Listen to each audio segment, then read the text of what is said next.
Nandito kami ulit sa Yambo Lake. Kanina pumunta kami doon sa Pandin. Tapos 30 minutes yung biyahe papunta dito guys. Part lang to ng Laguna. Ayan guys.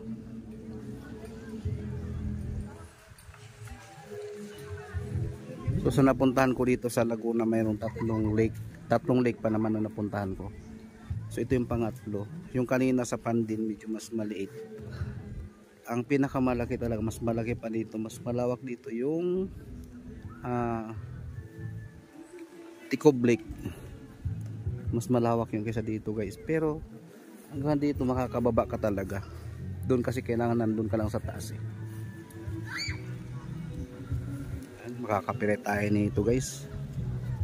Yan, patayin ko na guys. Ngayon nagpapatugtog doon.